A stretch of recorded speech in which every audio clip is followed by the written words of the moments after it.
휩싸이다 보니까 또다시 까먹은 게 있는데 뭐 가스비 폭탄, 뭐 전기료 폭탄 이런 거 이거보다 더 근본적인 문제가 있습니다. 뭐냐면은 네. 지금 사람들이 돈이 없잖아요. 네. 그러니까 당장 빚을 내는 게 가장 쉬운 게 현금 서비스 받는 거죠. 네. 그 현금 서비스에 사람들이 엄청 몰리고 있다는 건데 금리가 무려 19%예요. 금리가 19%면 대부업이죠. 와, 그 최고가 20%. 네. 네. 지금 현재로서는 20%인데 19%면은 우리가 알고 있는 뭐 대부업체가 아니라 유명한 카드 회사들이 19% 지금 받고 있다는 거예요. 네. 100만 원, 대부업이지. 100만 원 빌리면 연 19만 원이잖아요. 네. 어마어마하지. 아, 자, 지금 카드 대출 이용액을 한번 보겠습니다. 현금 서비스하고 카드론 뭐 비슷한 맥락인데 현금 서비스가 당장 이제 그 카드론만 해도 담당자가 심사를 해야 되잖아요. 네. 근데 카드 자체는 한도를 갖고 있으면은 현금 서비스가 저렇게 지금 계속 올라가는 추세. 근데 금리는 계속 고정돼 있다는 이런 문제가 있고요. 현금 서비스의 지금 평균 이자율이요 17.3에서 19.43이랍니다.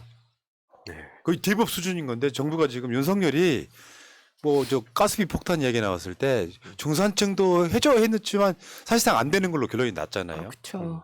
마찬가지로 지금 뭐 은행들 뭐 금리 장사한다 뭐 이렇게 이야기를 하지만 현실적으로는 현금 서비스 받으면은 거의 20%에 가까운 현재 법정 최고 금리가 20%인데 네.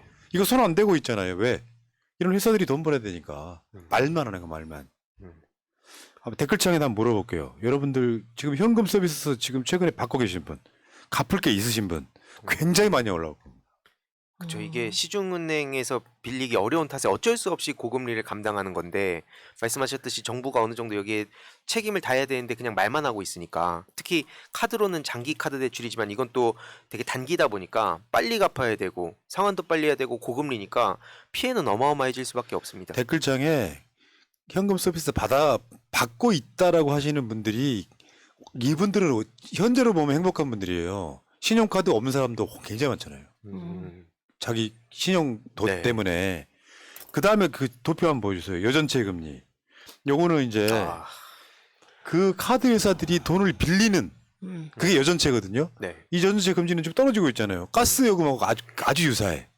가스 요금은 떨어졌어. 9월달 피크점 찍고 떨어졌는데 가스비는 갑자기 확 올렸던 거랑 또 맥락으로 여전체 금리는 지금 계속해서 떨어지고 있는데 저 금리는 20%에 가까운데 고정돼 있다. 이거 정부가 아무것도 안 하는 겁니다, 지금. 당연히 해야지. 아담한테 야, 네 회사들 저 세무서 한번 동원해 볼까? 요 느낌만 가도 바로 내려요, 애들. 아니 사실은 금융감독원에서 은행들에 대하여 금리 일정 수준 이상 올리지 말라는 시그널을 줘서 실제로 작동했었거든요. 그러니까 네. 이 카드 회사에 대해서도 일정한 조치가 필요하죠. 예전에 그 이재명 대표님이 경기도지사 시절에 막 극저 그 생활대출에서 그 저신용자분들 금리 1%로 대출하고 그때 최대 300만 원까지 5년간 이용할 수 있게 하는 거를 대선 과정에서 더 늘리겠다 이런 말씀도 하시고 그 기본 금융 강조하시는데 그 한 축이 기본 대출 아닙니까? 그래서 예. 실제로 서민들을 위해서 계속 목소리를 내고 있는데 이런 메시지만 보더라도 누굴 대변하고 있는가 그대로 드러난다 봅니다. 예. 지금 은행하고 카드사만 돈 버네. 그러네요. 솔직히 은행한테 내가 되게 불만이 많은 게 지들 돈 쓰는 거 아니에요. 고객 돈 쓰는데 우리 같은 사람들 실제로 100만 원 맡겨놓으면 현금 서비스 그 뭐야 저 ATM기에 돈 뺄 때는 97만 원밖에 못 찾는다는 게 정설이잖아요. 수수료 때문에. 직장인이 최근 근로소득세가 5년 사이에 69% 증가했답니다.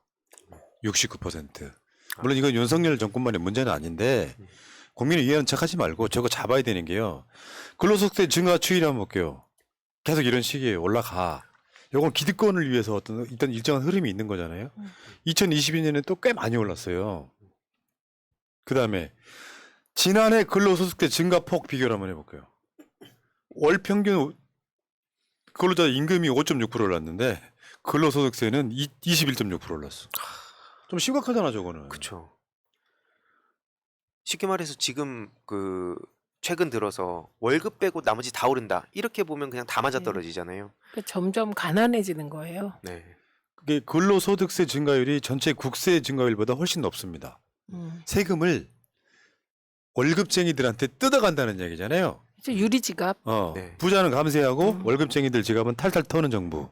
근데 이게 윤석열 정권만의 문제는 아닌데 이런 정권이 들어서면 그게 더 심화되는 거예요. 예. 그걸 아셔야 되고 음. 이번에 보니까 조선일보가 3억 빌려서 집 샀더니 월 이자만 63만 원에서 151만 원 올랐다. 1년 새 지옥됐다. 음. 그러면 정권은 여기에 대해서 뭔가 대책을 세워야 되거든요. 없잖아 지금. 그리고 건설회사들 망할까봐 분양 안 된 집들 사들이고 있잖아요. 네. 은행들만 엄청 돈 벌고 있고 좀 이따 또 은행들 성과급 준다 이렇게 나오지 않을까? 네. 얘가 가스공사가 적자라고 난방비 올렸는데 가스비 올렸는데 가스공사가 흑자 나서 정부 배당을 늘린다. 근데 이 보도가 잘 안 나와요. 지금 그러니까 저 연령대별 총 부채 원리금 상환 비율을 이거를 보셔도 마찬가지로 이해가 되실 텐데 이 사회의 근간이 되는 30, 40대에 은행에 돈 갖기 바쁜 게 저게 눈에 보이잖아요. 네. 그 실제로 쓸 게 돈이 비율이 줄어들면 소위 말하면 가처분 소득이 줄어요. 네. 삶의 질이 뚝 떨어진다고. 네. 이게 지금 이제 각자 도생의 시대에 살고 있는 사람들의 저런 그래프라고 보시면 되고 가계부채 한번 보겠습니다. 가계부채 한번 보세요. 지금 국가 정부에서 국채 비율 줄인다고 난리 치지만 저거 경제 폭탄이에요. 가계부채가. 결국 돈 못 갚는 사람들이 막 나오기 시작하면은 경제에 가장 타격을 주거든요. 저걸 개인이 빚을 내는 게 아니라 국가가 빚을 내야 된다는 게 지금 선진국들의 추세란 말이에요. 맞습니다. 실제로 이 가계대출뿐만 아니라 이익으로 이자마저도 못 갚는 그 한계 기업들 그것도 작년 대비 지금 급증하고 있다는데 앞에 말씀 주셨듯이 은행에서는 막 돈장사란 얘기 나오면서 최대 16조 막 수익을 얻었다 하고 심지어 이게 5대 시중은행에선 희망퇴직자들한테 평균 6, 7억 정도를 줬다고 합니다. 그러니까 이게 난리가 날 수밖에 없는데 생각보다 조용해요. 예. 그리고 가계대출 금리 한번 보겠습니다. 금리. 그러니까 숫자도 늘어났지만 금리가 높아지면은 훨씬 더 고통이 되는 것. 금리가 지금 그래프 보이죠? 2021년, 22년, 2022년까지 가면서 이렇게 금리가 이렇게 올라가요. 5.6%면 그러니까 카드 현금 서비스 받아서 그만 한 20% 가깝게 내고 남편은 그러시고 부인은 또 뭐 해가지고 은행에서 이제 뭐 한다고 해서 대출 좀 받으면 이렇게 내고 쓸 돈이 사라지는 네. 이 민생 어떻게 할 거냐고. 윤석열 이거 압니까? 난 전혀 모른다고 생각해. 보고하는 놈도 없다고 나는 생각해. 그 알 필요가 없는 거예요. 어. 너무 생활이 쾌적하셔서. 아까 조선일보 얘기 나왔는데 그 최근에 무역 적자 177억 달러 정도 되는 거를 그 개인 탓으로 돌리고 있더라고요. 개인이 에너지를 과소비해서 그렇다. 진짜 여전히 조선일보가 조선일보 하고 있다. 예. 음. 그러니까 사실은 경제 폭탄은 가계 부채가 경제 폭탄이에요. 가계 부채가 국채보다 많은 나라가 한국이 몇 안 되는 국가 중 하나일 걸요. 네. 그러면 국가가 빚을 내 가지고 국가가 빚 내면 이자가 싸잖아요. 국가가 내면. 네. 근데 그걸 안 하고 있다는 거고 국가 빚만 줄이겠다고 저러고 있는 거죠. 그리고 결국 이 시대에 코로나 팬데믹 이후에 양극화가 심해지고 있을 때 윤석열의 경제 방향성은 완전히 틀렸습니다. 네. 근데 뭐 이게 당연하다는 듯이 아니 왜 있잖아요. 가스비 폭탄도 그거 아니에요.